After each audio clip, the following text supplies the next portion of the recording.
we are already gearing up for what we're calling around here the greatest day of our lives.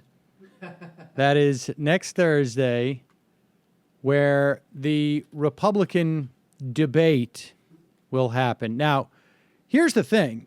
As you know, there are, what is it now? What are we up to? 47 candidates? 16 candidates running for president in the Republican primary. Now, Mitt Romney hasn't jumped back in yet, so let's call it 16.2. And on August 6th, a Thursday, the plan was first for just a normal debate at 9 p.m., 90 minutes long. But what are we going to do? We have too many people. We can't fit them all on stage. So it will be the aggregate, or I guess the average, of the latest national polling. I'm not sure how far back they go. I think it's maybe over the last 3 months.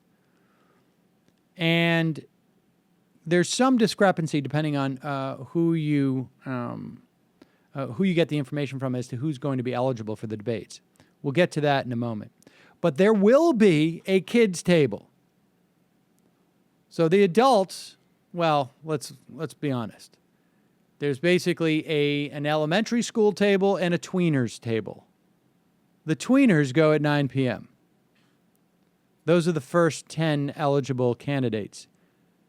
Then at 5 p.m., there's a forum. That used to be scheduled for 1 p.m., but they bumped it up because the elementary school kids were whining so much. That is the only way to keep them quiet.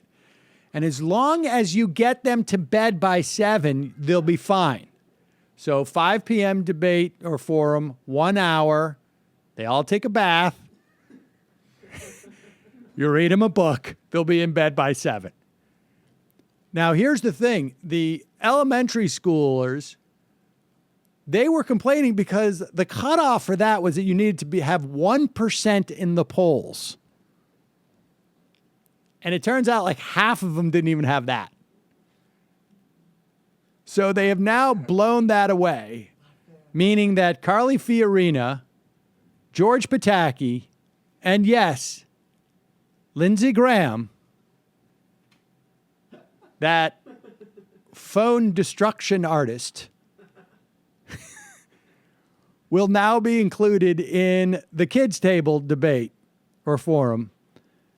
And I promise you, their teeth will be brushed. They will be bathed before they get to sleep by 7. Now, according to Politico, and there's one sort of interesting point, aside from the fact that day is going to be a lot of fun. I would imagine the 5 p.m. Undercard, as it were, is going to be pretty boring. Although, it sort of depends who the sixth person is included in that. According to Politico, the top 10 right now are Donald Trump, of course, number 1, Jeb Bush, Scott Walker, Marco Rubio, Ted Cruz, Rand Paul, Mike Huckabee, Ben Carson, Governor Chris Christie, and Rick Perry. According to Huffington Post, that number 10 spot is filled by John Kasich. And Rick Perry is sitting at the kids' table as opposed to Kasich.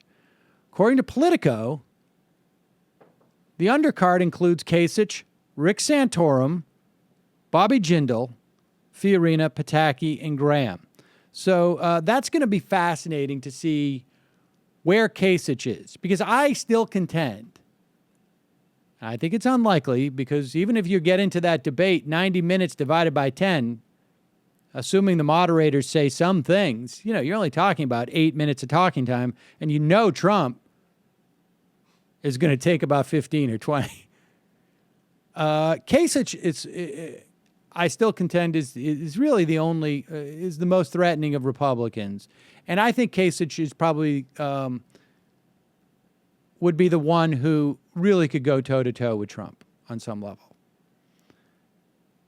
And, of course, the guy's down around 4%, so he doesn't have a lot to lose.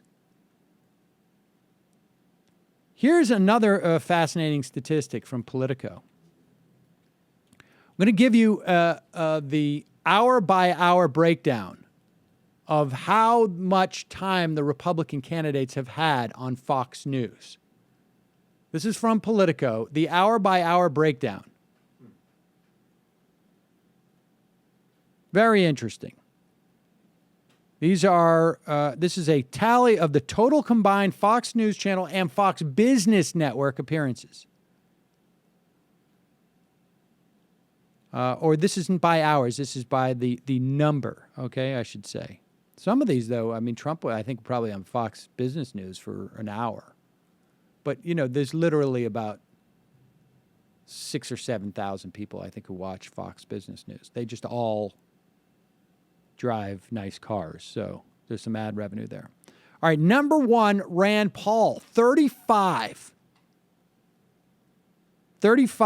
appearances since his campaign launched. Huckabee, 31. Trump, 30. Perry, 24. Fiorina and Jindal at 20 each. Cruz, 17. Santorum, 16. Rubio, 14. And this sort of surprised me. Carson only has been on 12 times. Ben Carson. And Lindsey Graham has been on 12 times. And presumably that's just because he asked Donald Trump to help him get on the network. Kasich and Pataki, 11 each. I'm amazed that Pataki got up into double digits. You know what? That's impressive. When Pataki, I was on with him on Dylan Radigan's show back in whatever it was, 2011? I don't remember. The word in the building was, I heard somebody say this to me, and I can't remember who it was for the life of me. It wasn't Dylan Radigan. Pataki's been seen on 6th Avenue just walking back and forth between Fox News and MSNBC, just trying to get on television. He's so bored. And nobody will talk to him. Like, literally, I imagine, like, the hot dog salesman there is just, like, tired of, like, Pataki coming up and talking to him. I get it. I shouldn't have Social Security. I shouldn't have any retirement. Thank you. Would you like a hot dog, Mr. Governor? Please. If not, could you please let me do my work? Thank you. Chris Christie, 7 appearances. Walker, 4 appearances. Bush, 3. So you can see who's trying to appeal to the middle more, right? Kasich, Pataki, Christie, Walker, Bush. So there it is in preparation for what we call around here the greatest day of our lives. It's going to be really fun. It's going to be fun. It's going to be fun.